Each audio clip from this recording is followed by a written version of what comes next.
This episode of the Fairway to Retail Success is brought to you by AGM vendor partner T-Commerce, the online retail solution for golf facilities. T-Commerce helps merchandisers and golf professionals expand sales beyond the physical shop and fill merchandising gaps. Give your members and customers the convenience of shopping online 24/7, all with no extra inventory risk or additional work for your staff. Visit tcommerce.shop to learn how easy it is to take your shop online. Now, back to today's episode. Hello, everyone, and welcome back to the Fairway to Retail Success in AGM podcast. I'm your host, Justine Cook. Today, I'm honored to be joined by one of the most impactful members of the AGM community, Tracy Moffatt.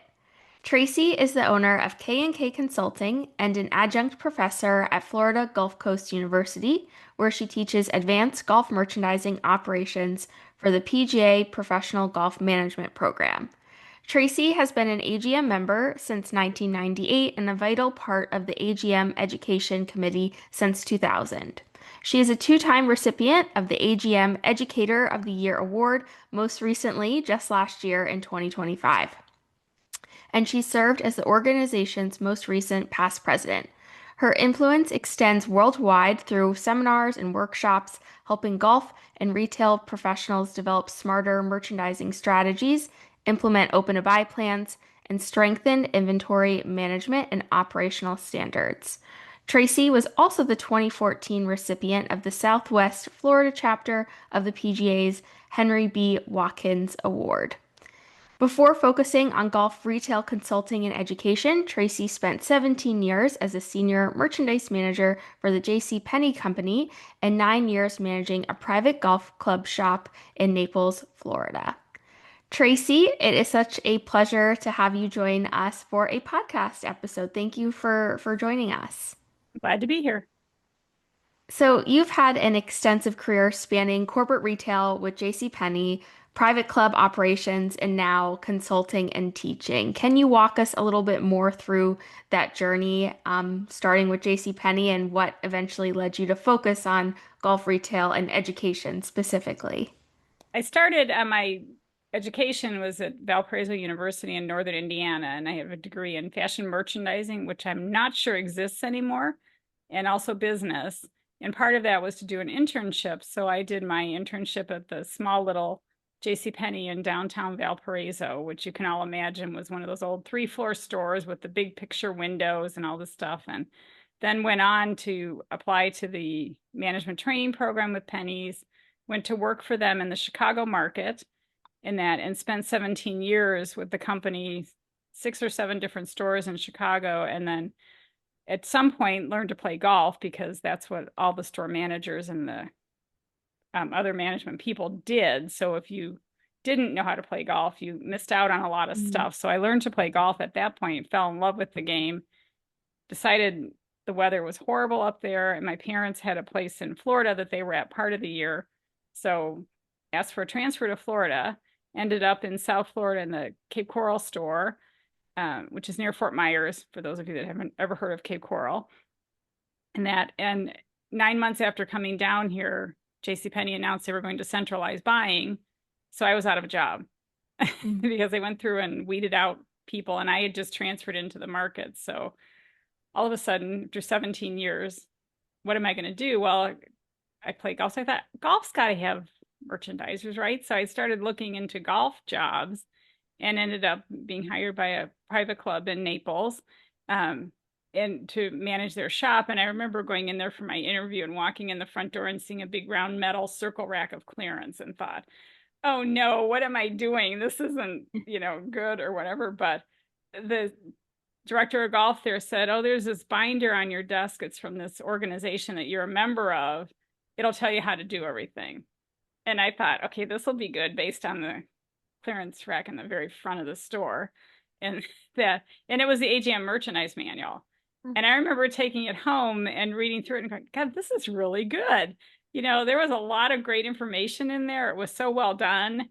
And that was the very original one. And it had some stuff on open to buy, and I knew open to buy JCPenney company was so intensely focused on inventory management and open to buy processes and, controlling and all that stuff. And that's what golf was so lacking, but, knew that well in that. And then I met a lot of Dasan and Maggie that used to be the CEO of the AGM and different events here. And like a year later, they asked me if I'd be interested in doing teaching, doing seminars for the AGM. So I started doing that. Absolutely loved it, and would always get asked, can you come work with my club? Can you come work with my club?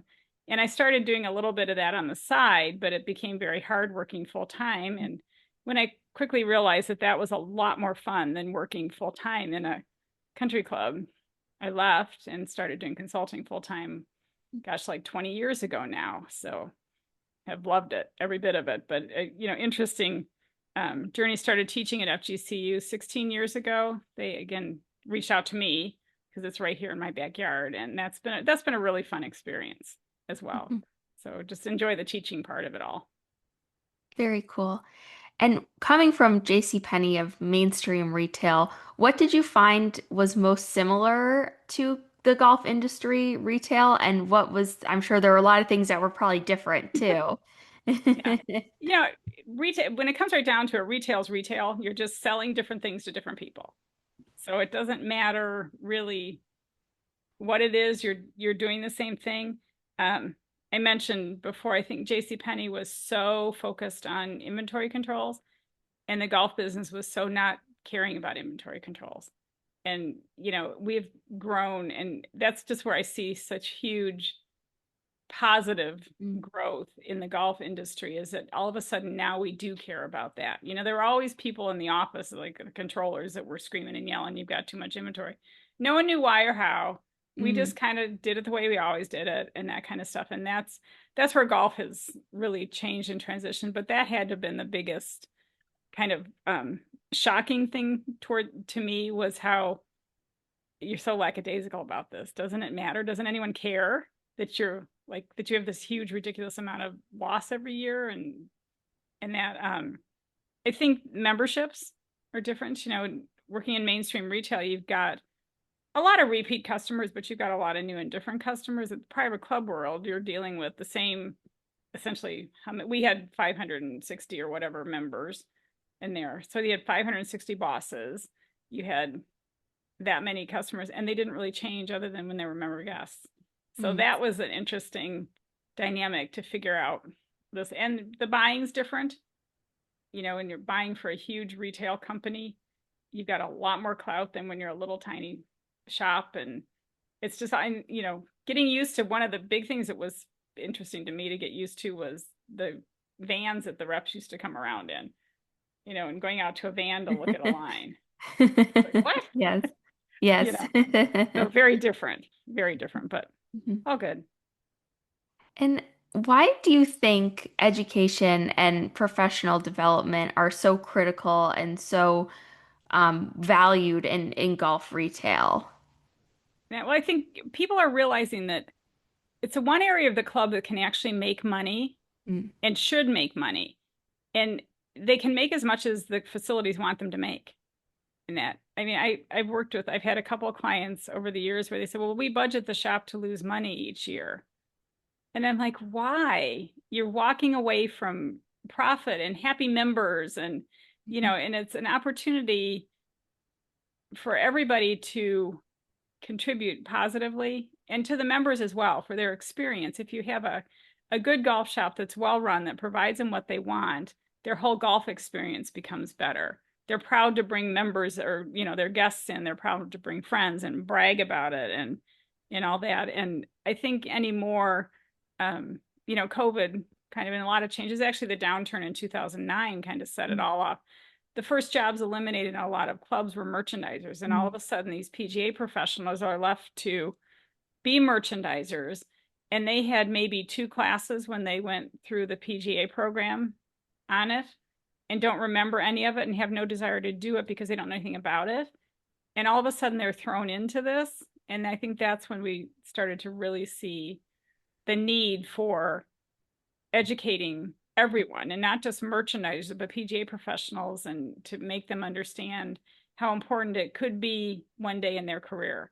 Hmm. If they can put in their thing of applying for a job, say that they know how to do an open to buy or that they understand the numbers, that's Hmm. huge compared to others that don't in that. Yes. So big difference in the way we do business now and who's doing it. Hmm. Hmm. Absolutely. I know I've certainly seen when, an assistant pro is going for their first head pro job and they ask you for a 30-minute crash course in retail before they go to their Right. final interview of, I think I learned open to buy. Can we look at it really quick? Yeah. Yeah. Our membership shows it, Hmm. Hmm. that we have so many PGA members that are, Sure. in all of our seminars and our certified retail manager program, and all those things you can see the needs out there. Mm-hmm. And retail math specifically is really at the heart of what we teach in the CRM program. It's kind of the backbone of it, I like to think. How do you help students really understand the importance of their numbers in driving that profitability and really making just smarter merchandising decisions overall?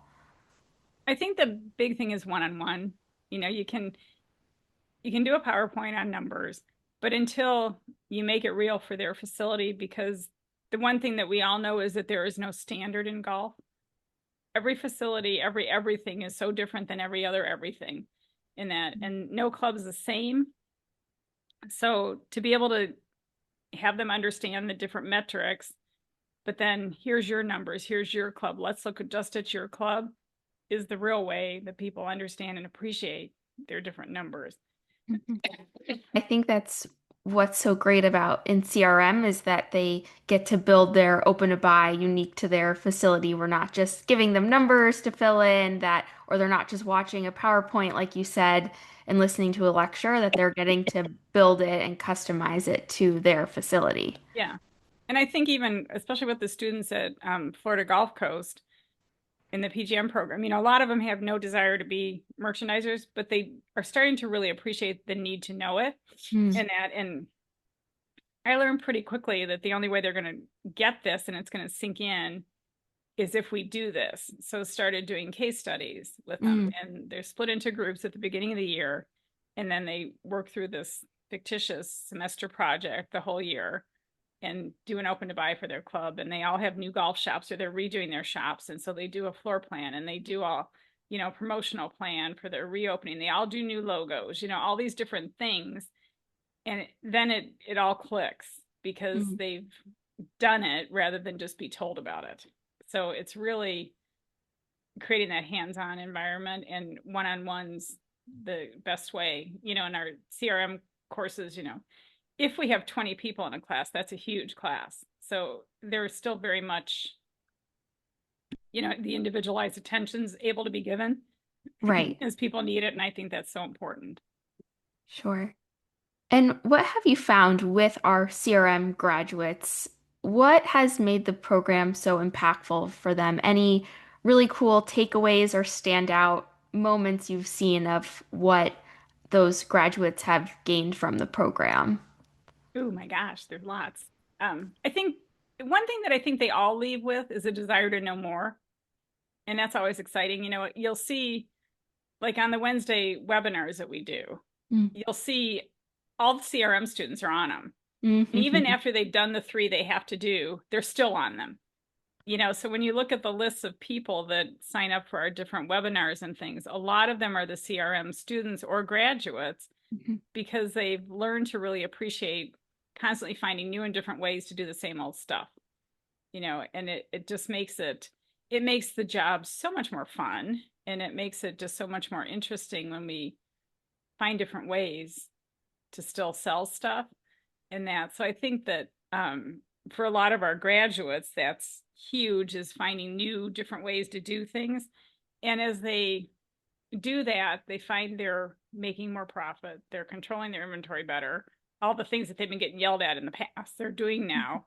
So it kind of feeds off itself. But I think the initial learning creates the need for more learning. Mhm. And that is huge. Mhm. From your consulting work with golf facilities, what are some of the most common challenges that you're seeing them face currently in their shops? Whether merchandising, inventory management, I have to assume is one of them. Staff, how are they what are those challenges and how are they kind of working through them? The biggest challenge in golf shops is we've always done it that way, Mm, right? If we could yes. get out of our own way Hmm. and find new ways, we would find we'd be more successful right away rather than we've always done it that way. And, Right. you mentioned inventory management, I think is the biggest thing, and it still is. And, as a consultant, 90% of the times I get called, it's because their inventories, they're tired, the controller's tired of the inventory being so out of control.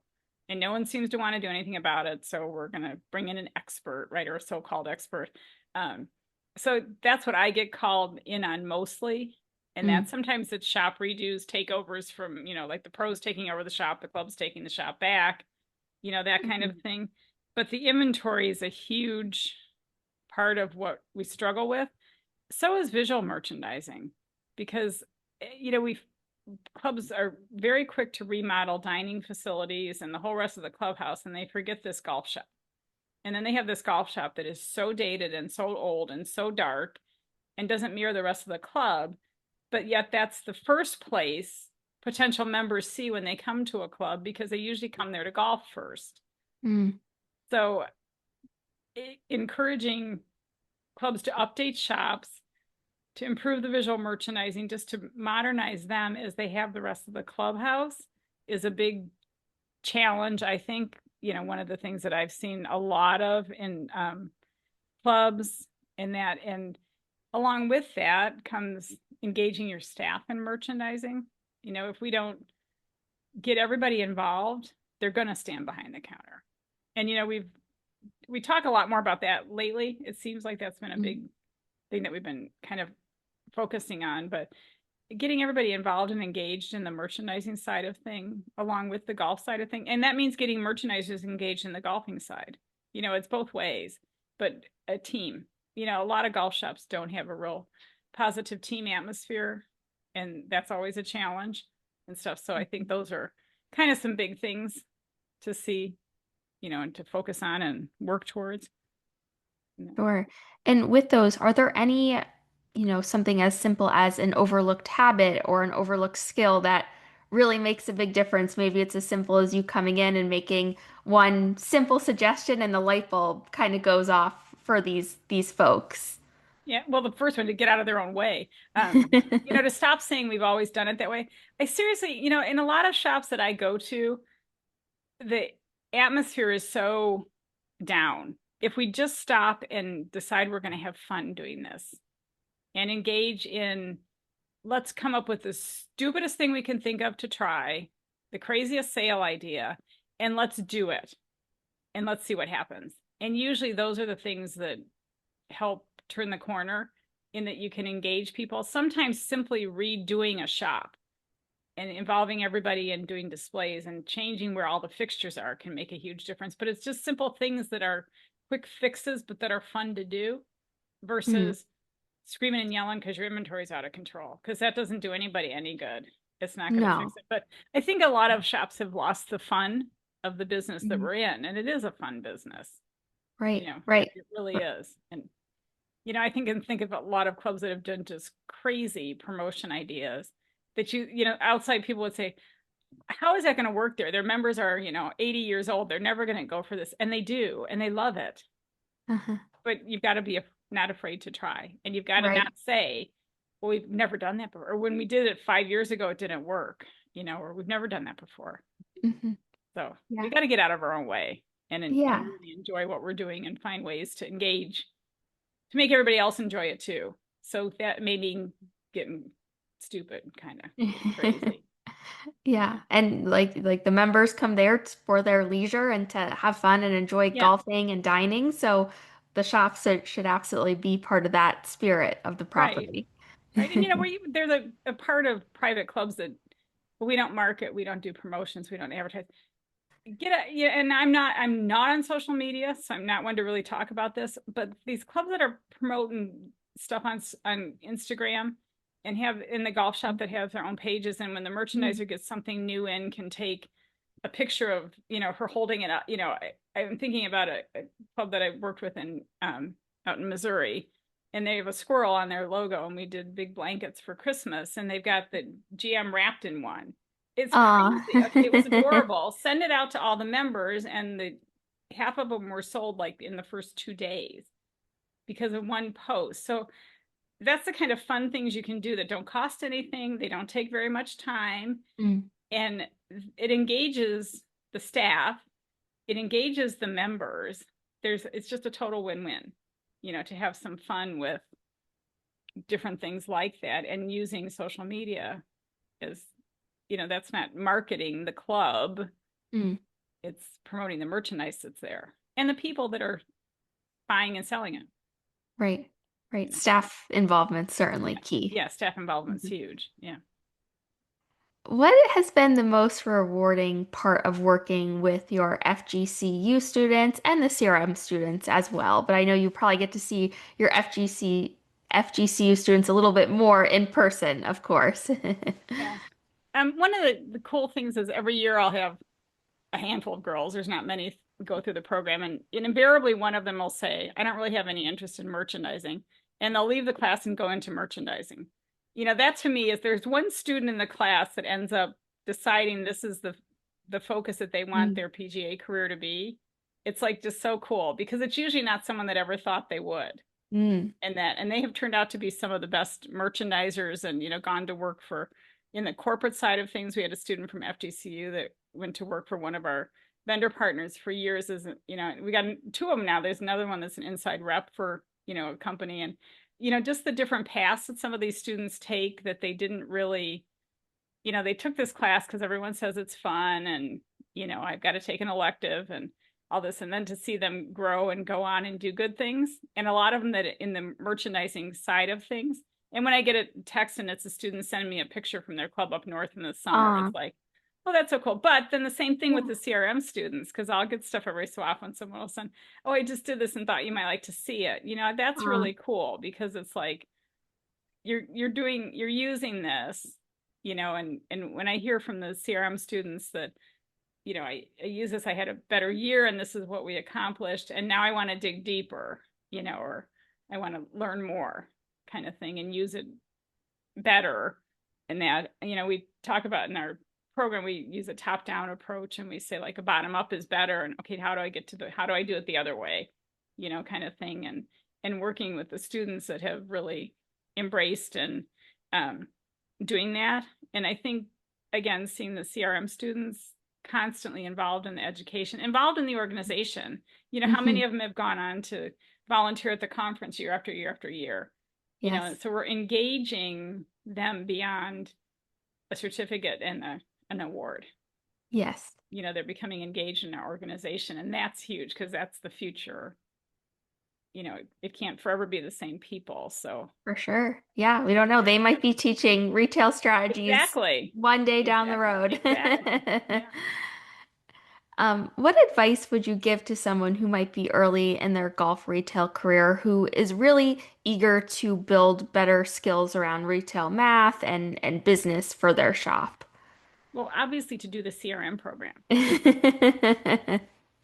Anyway, another thing that I think in general the golf industry is not very good at, and we need to get a lot better at, is using Excel.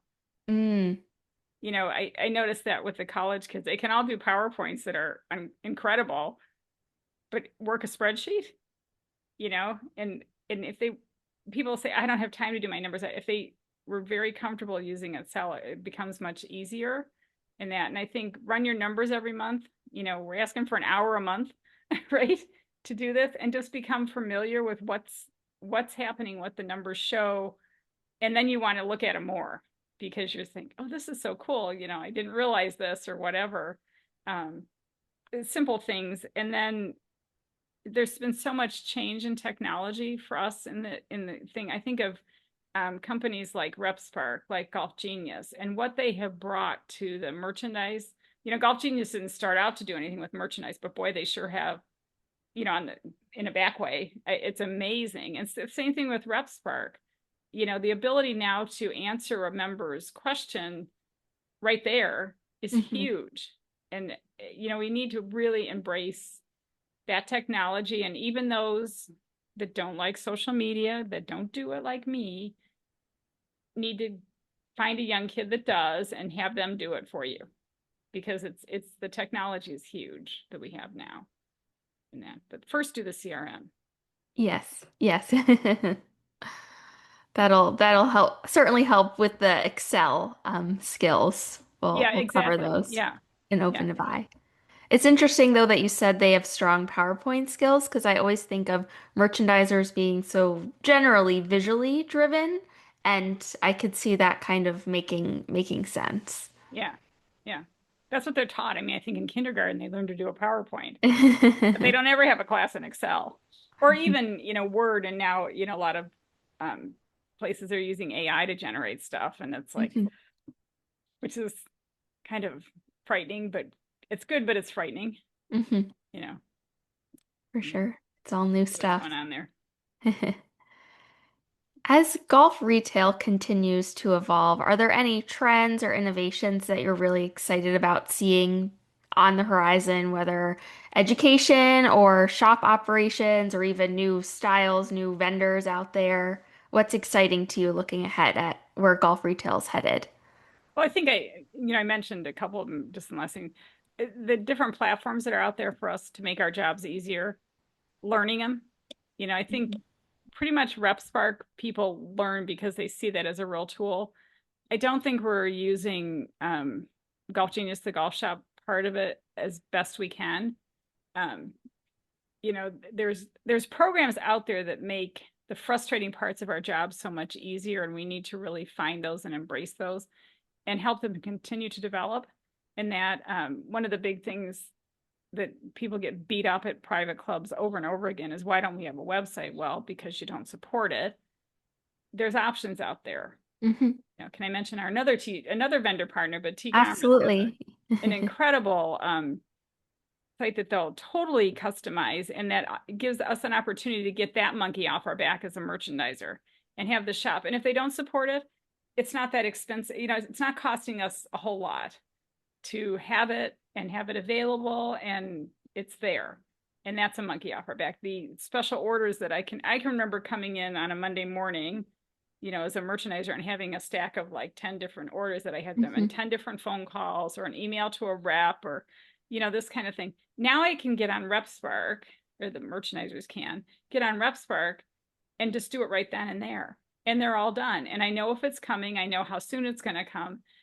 We need to embrace all those tools. And that I think is so exciting because our job, we've gotten away from customer service too much. And those mhm, tools can help us get back there, and help make, and there's even on the back end of the business end, the inventory control ends and clubs, there's some wonderful systems that can make the whole receiving and invoicing process easier, and so that some of it mhm, can be done off site. So maybe the merchandiser is able to stay home one day and do all her invoicing where she's not bothered. He or she is not bothered, kind of thing. So there's just so much technology out there that I think is really exciting. Um, Gosh, new lines. There were quite a few of them at the show that I thought, I think what I'm drawn to now when I go to the show is the lines that have stories to them. Like I think a couple of years ago, that East Side Golf, mm, and, the story behind it. This year, that Believe that was there. That's a Christian theme thing. There's just those smaller companies that have a story to tell. And I think that's what makes it interesting, and that's what makes it easy to sell it to your customers because there's a story behind it. mm, mm. Try new stuff. So I think looking for those tiny little things that can, offer the stories. We try to tell stories in our displays. We try to have our logo tell a story. We could have our brands tell a story too. So I think those are the kinds of things that when I'm at the show that I'm attracted to now, is these little smaller companies that Or, there's a reason they're there. mhm, They've got a story to tell. right. I think I saw one at the show that I believe you had told me about, Swing Out Sister. Yes, I think yes, you had told me about yes, that one like last year and I recognized the name. yeah. And that, so there's a whole lot of them, that are just out there. A lot, and a lot of new brands and, but Eastside Golf, now I don't think they were at the show this year, but they've been doing phenomenally well. It's certainly, I'm probably never going to see it in a club in South Florida where I am, but, but it's got its market in that.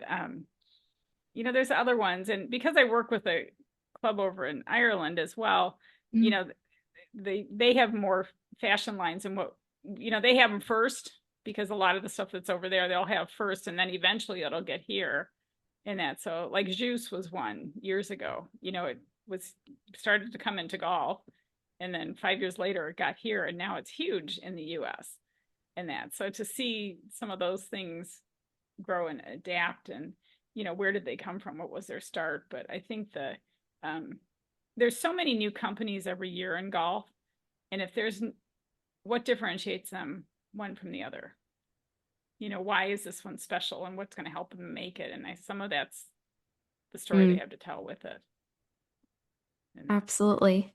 Giving it some Yeah, meaning behind it. Yes. Love it. Well, that about wraps up all my questions for today, Tracy. Thank you so much for joining us for this conversation. It was a lot of fun. you bet. Thank you for having me. Absolutely. And thank you, everyone, for tuning in to another episode of the Fairway to Retail Success. We really appreciate you joining us and look forward to having you again in our next episode. Take care, everyone.